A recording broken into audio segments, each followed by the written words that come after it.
Yo, Dan, we're back in the dunny. Back in the dunny. Coming fresh off that Senseman interview. A lot of good feedback. A lot of good feedback. Yeah, thanks, Senseman, for coming through. Thank you. But as always, I'm always kind of stuck with this question. How do we get into this episode? That's easy. Yeah. Yeah. What's your favorite type of breakfast waffle? Huh? My favorite type of breakfast waffle? Compared to my lunch waffle?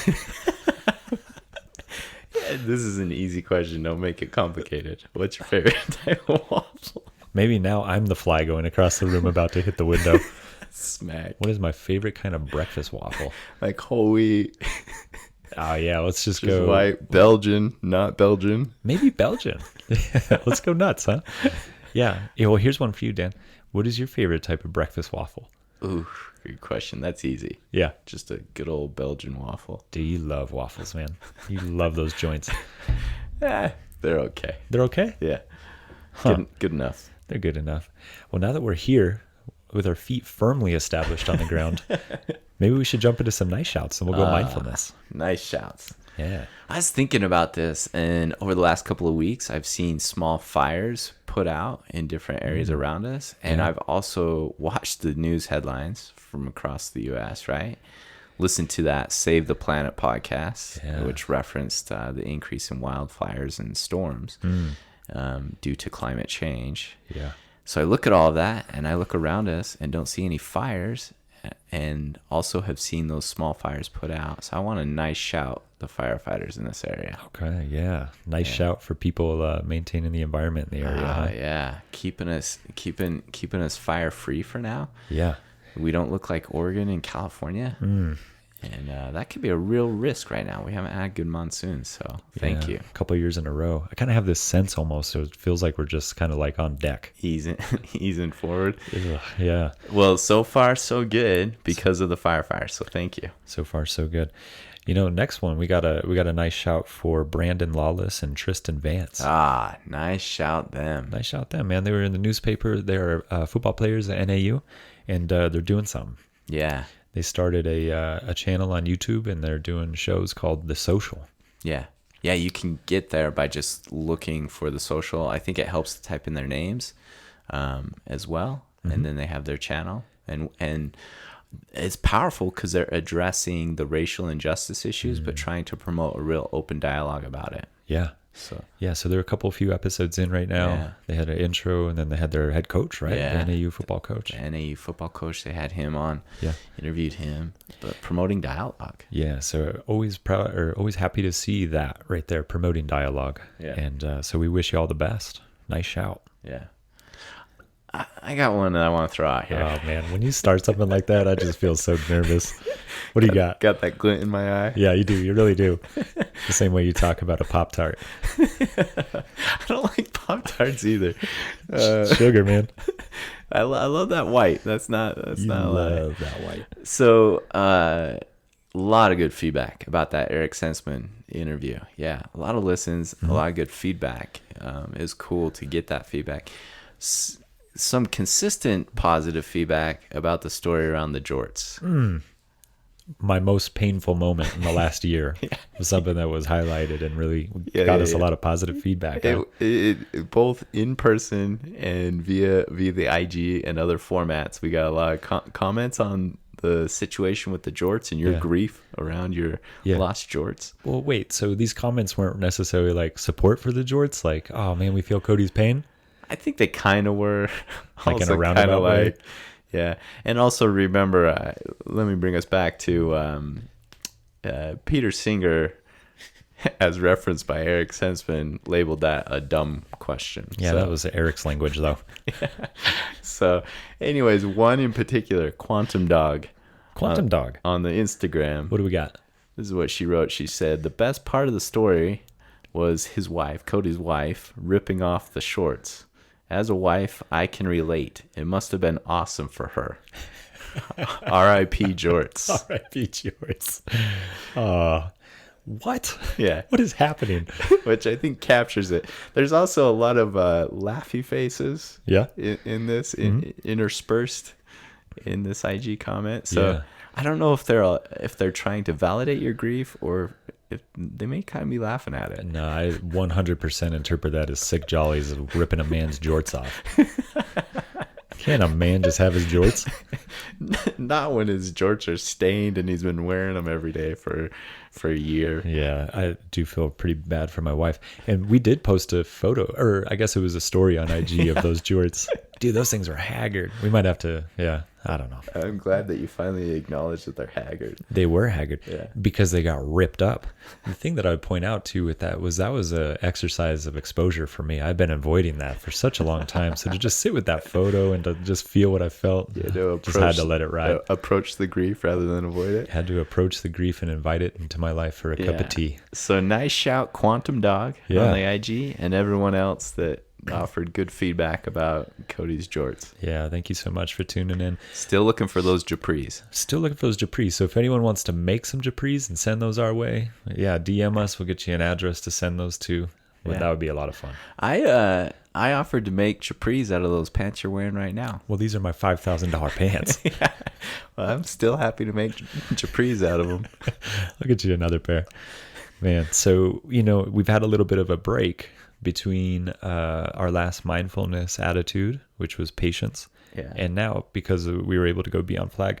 So I thought it might be helpful to give our listeners a little bit of a, maybe just a refresher. Yeah. So we do a Dan refresh. On patience, non-judgment, and acceptance? Yeah, what if we cover the ones that we've done so far? Okay. Yeah. So with non-judgment, the key is that you're not wanting to get rid of judgment. You just want to bring your awareness to what your judgment is so that you can catch yourself and be intentional with your next step. Next, with acceptance, you really want to be able to see things as they actually are in the present moment, so that you can deal with things as they are rather than out of a space of wanting them to be different than what they are. Yeah. And then lastly, with patience, it's really developing that awareness that you got to respect things unfold in their own time, that you are in your own process and everything around you is in its own process. And sometimes those are congruent and sometimes not. Yeah. So you got to be patient in that. Got to understand and accept. Yeah. Yeah. So those are the attitudes we've covered thus far. And that kind of leads us to today's attitude. Yeah.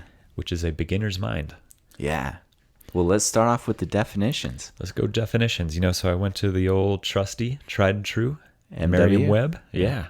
What does Merriam-Web have? I don't know. Dude, nada. Nada? Nada on the beginner's mind. No, beginner's mind. They don't put 2-word definitions in there? They didn't have it. Surprise. Well, I know you can rely on the old Urban D. I tried. I went to the Urban D. Nada. Nada? Nada.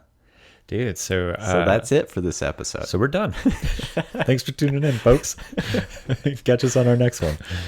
What do you got? Yeah, so to understand beginner's mind, where the old interweb led me was to this person named Shunryu Suzuki.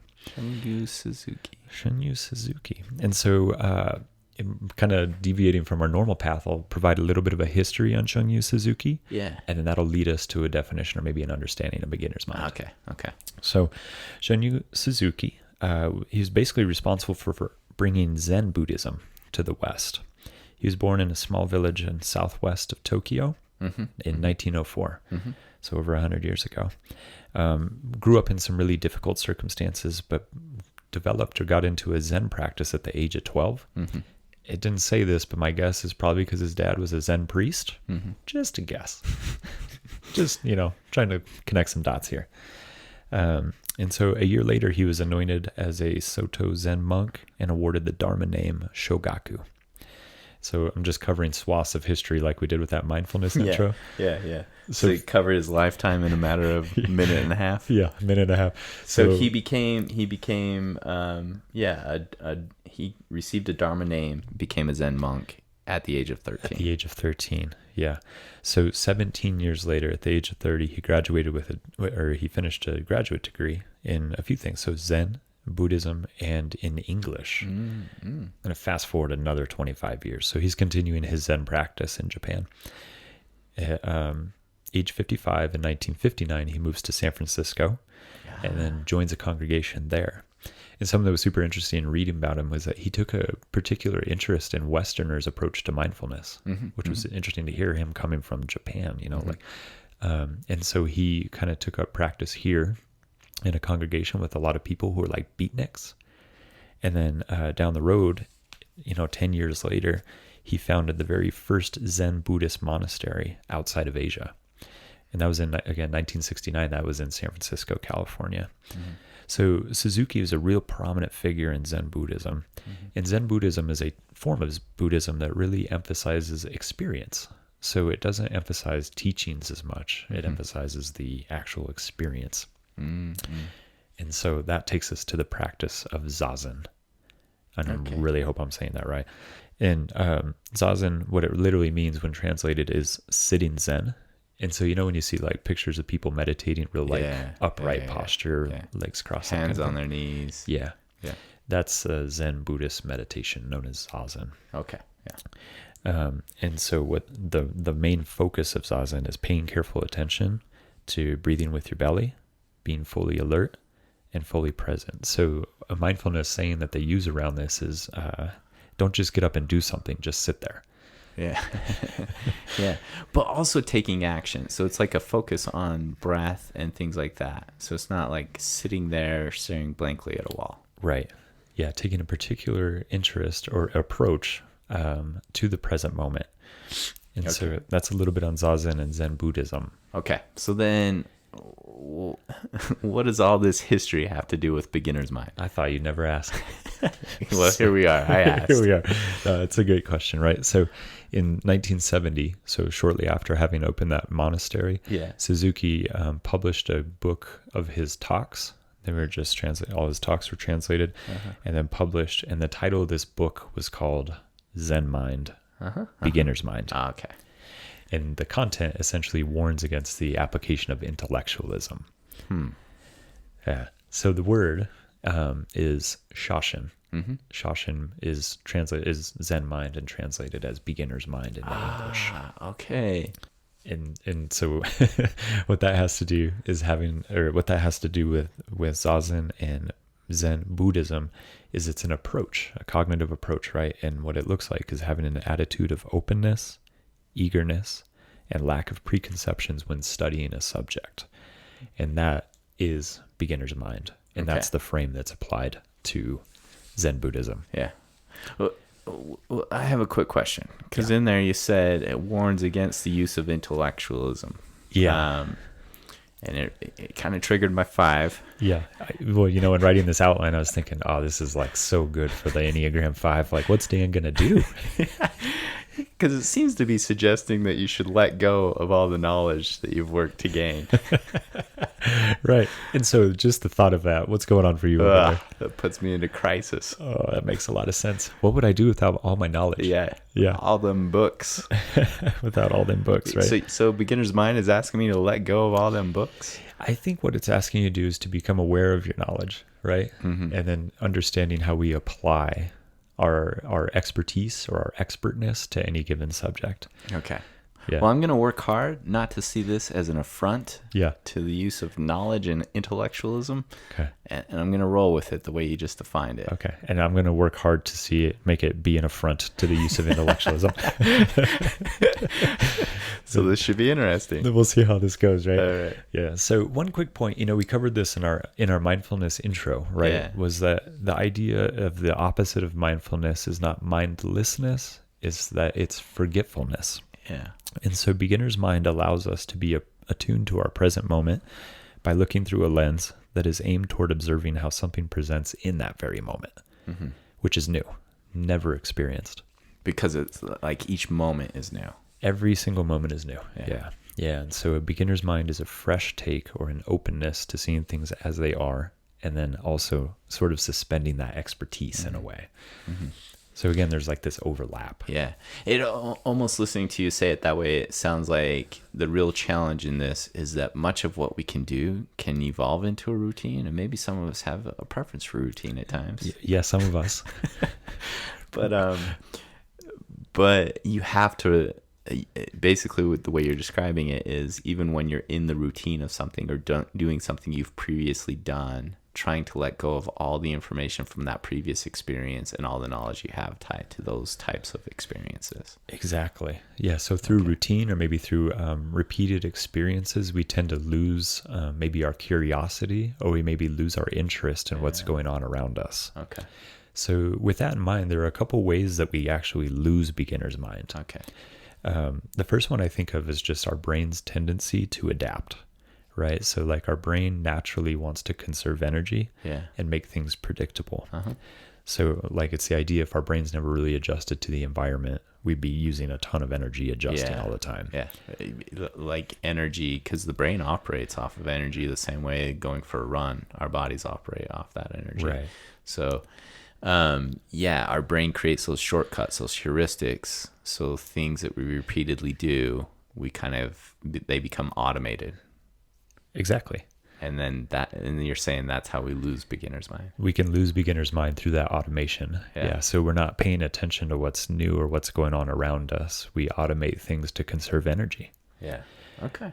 I think that's one way we lose beginner's mind.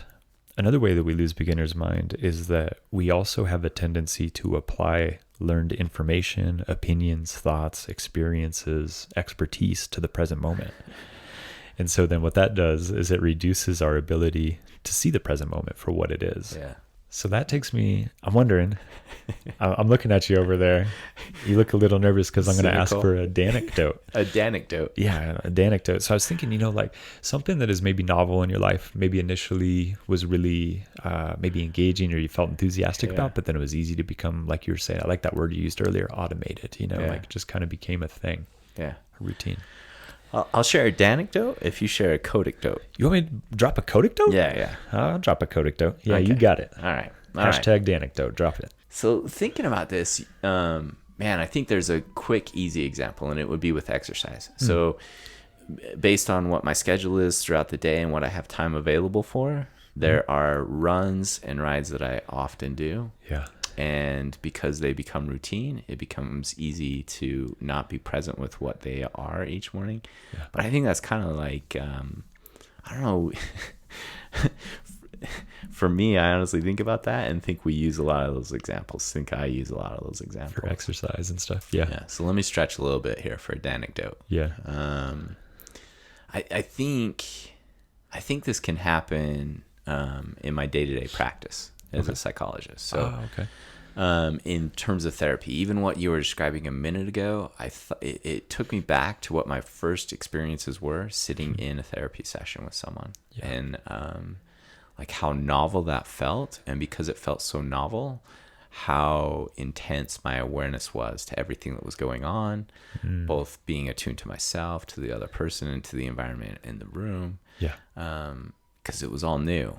And I was really worried about screwing up. Yeah. I don't want to look like you don't know what you're doing, right? Yeah. I was really worried about not having that expertise that I want to rely on. Yeah, that foundation. Yeah. And now, after having practiced for a while, it can become routine. So I think I actually have this experience going into therapy sessions. I think each unique client that I see, there's a culture that's specific to that individual. And so there's little subtle ways that each session goes differently than others, and that each course of counseling goes differently than others. And I think I can get sucked into thinking the way that an experience is with one client will consistently be that way. So if I were to apply beginner's mind in the way that you've just taught me about it, it would have to be that I have to go into each appointment with newness, not thinking like, oh, this is what this appointment is typically like, or these are the things that we typically talk about, or this is typically how I feel in this type of session, to try and step back and go into it with a fresh set of eyes. Yeah. Well, that's such a relevant example, right? Like initially in therapy, it's all new, it's novel with a new client. And then as time goes on, it might grow accustomed to this is sort of how it goes. And then the truth is, any new session with a client is going to be a new experience. Because it's literally a moment that's new to the world. It has never been lived. And even as we talk about it now and flesh it out this way, like, honestly, I think there have been times where I've worked in therapy where I've fallen into that routine, and then I catch myself and I feel like I'm kind of like in this resistance with the client, or like in kind of like a battle rather than aligned with them. And I can actually think in my mind of specific moments where I've caught that and let go of it and be like, oh, I need to just align and let go and be open to whatever's happening here. Yeah. And I can think of moments where it's literally shifted therapy to like open it up. Yeah. Oh, that makes so much sense. I mean, again, that kind of relates to acceptance also, right? Yeah. Like sort of acknowledging this is the dynamic in the moment. And so I'll let go, I'll shift. Yeah. That'll be another future attitude. Yeah. And then I'll take a new, fresh approach. Yeah. Yeah. So maybe I gotta let go of that expertise. Man, well, yeah. Good luck. Well, so hold tightly. What's a paradox too is when we use the term expertise to describe what I need to let go of. We're using that term very loosely. Very loosely. So please understand. So I stretched myself a bit. So there's the danecdote. Where's the codicdote? Well, I want to acknowledge you're doing great, Dan. Not that you really. So we didn't talk about breakfast food or exercise. Well, I guess we started an exercise. You really stretched there, man. Great job. And what a good example. The one for me is the mountain lion bus. The mountain lion? Yeah, mountain lion. You ever ride that? Spell that out for me. Mountain, MOWNTIN. Okay. So mountain, but are you saying lion? Yeah, the mountain lion bus. The mountain lion bus? Spell lion. LYON. Okay. Mountain lion? Do you mean the mountain line? LINE? Huh? Yeah, like a bus line? Bus line? Like, I think it's kind of a play on word. Are you saying that because they have like a picture of a mountain lion on the side of the bus? Yeah, this whole time, huh? Just thought it was the mountain lion bus. No, it's the mountain lion. I will say when I ride the bus with my daughters, they call it the mean lion bus. The mean lion? Yeah, the mean lion. They called mountain lions mean lions for a really long time. They don't stand a chance with you. Oh, they are. Nope. I don't stand a chance with them. Okay. So the bus. Yeah. The bus is when, a few years ago in a pretty intentional effort to slow my life down, I stopped driving for a while. I would still drive, but I'd made just intentional efforts to try and ride the bus. And so I would have to walk to the bus stop, wait, get on the bus, that kind of thing. And initially I just remember thinking like, oh, this is so nice and refreshing. Like there's a little bit of time I can listen to a podcast or an audiobook. I was listening to some music and just had the time to relax. And even just to sort of be present while riding the bus. After doing that for a while, though, it kind of lost its fervor. It kind of like, oh man, I gotta get to the bus stop. And I think what had happened was losing that novelty, and my relationship to it changed. It was no longer new. And I just kind of grew, again, adapted to it, and it lost its fervor.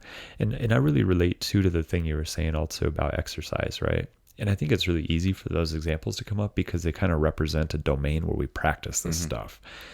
And they to me they often seem like a microcosm for what life is. Like it really is. They're these small journeys. Yeah. And life can so much represent this big journey. Yeah. So those are just easy examples. Yeah. So again, like running, like the Campbell Mesa Trail system for me, I think I've probably done hundreds of runs out there. It'd be real easy to lose maybe an interest in it. And so there is an intention that has to go into running this trail again and seeing it fresh as it is in that moment. Yeah. So then what's the benefit to doing any of that? Like why let go of our expertise? Yeah.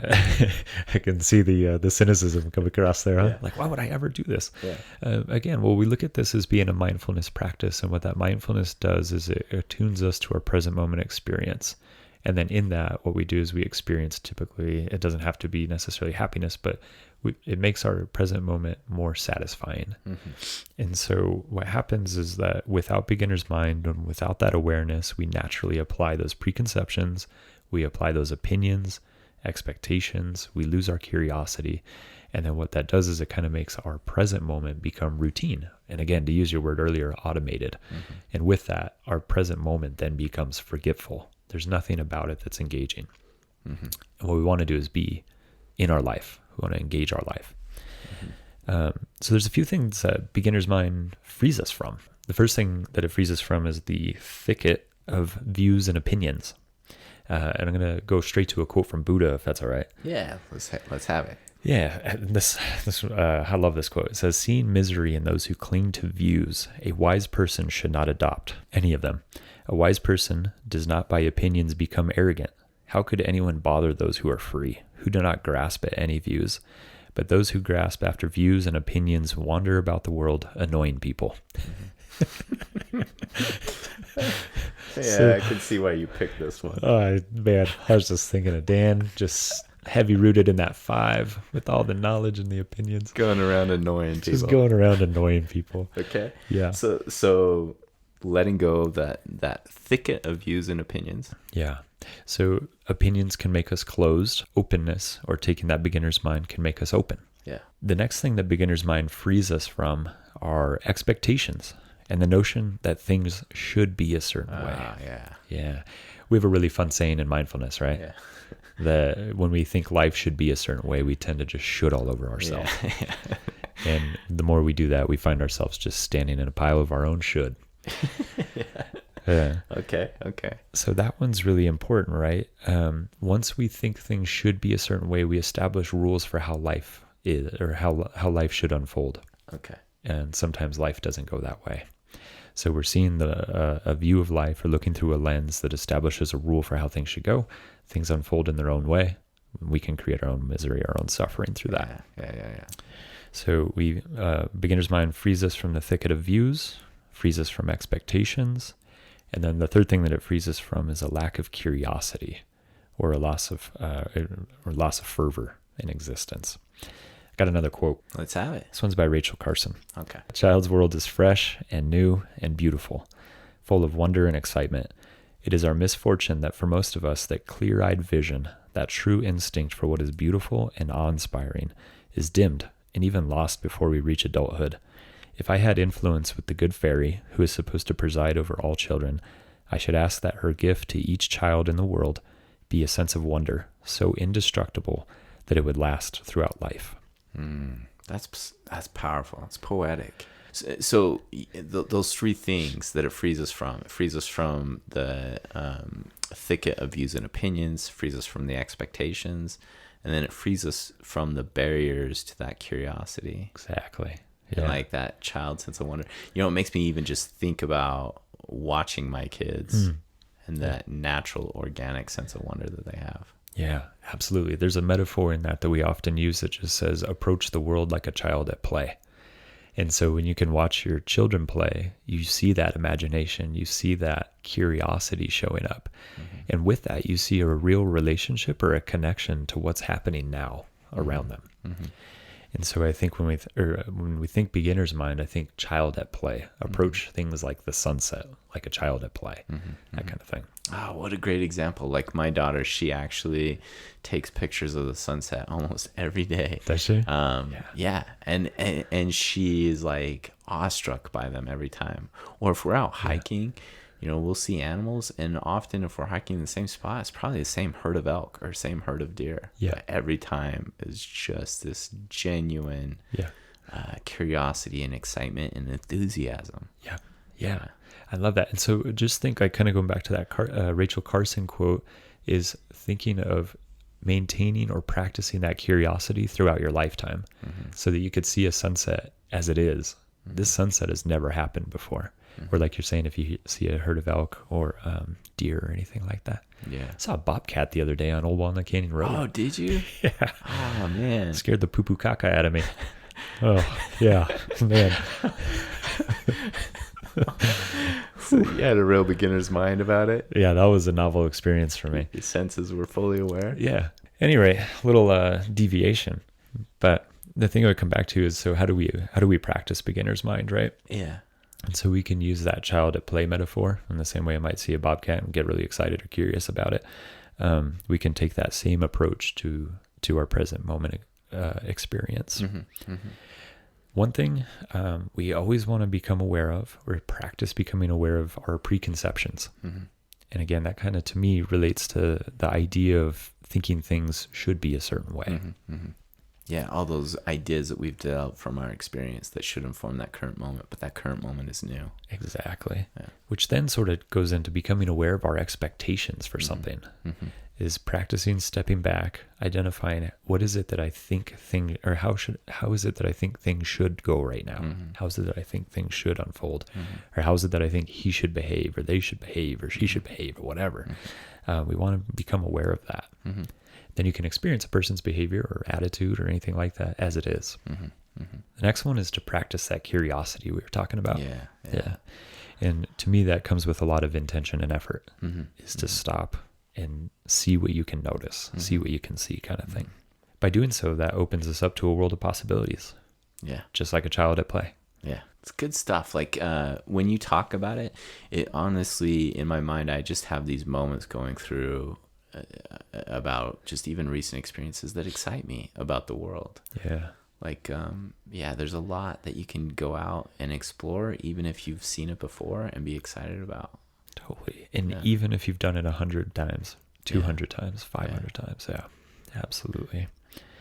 Well, with that in mind, you dropped a quote that got us out of patience that was super good, right? Yeah. And so I thought maybe I could drop a quote that would help us transition out of beginner's mind. All right. You set it up as a real rivalry there, competition. Yeah, so now next time you can... Okay. You can. So I'm going to be very cynical as I listen to this quote. Go ahead. I got my expectation. You got your closed mind on. Preconception. Yep. Okay. Like a grumpy old man at play. Cantankerous Dan. Dan Tankerous. Okay. Yeah. So going back to Suzuki, who again was the person most responsible for bringing Zen Buddhism to the West, he says, "In the beginner's mind, there are many possibilities, but in the expert's mind, there are few." You did it. That was good. That wasn't me. That was him. Well, that was a good quote. That's a good quote. Good find. But in all actuality, that quote really does sum up the beginner's mind. Yeah. It opens us up. Yeah. Why don't you take us out by shouting us out? Yeah, you got it, no doubt. So you can always catch us on our website, beyondflag.com, www.beyondflag, flag spelled FLG. Blammo. You can find us on the IG, instigate a following. Instigate a follow. Yeah, so you can find us on IG, beyond_flag, or you can find us on Twitter. Yeah. We there, beyond_flag. Also see if you can find out the reference to instigating a follow. What song does that come from? And hit us up.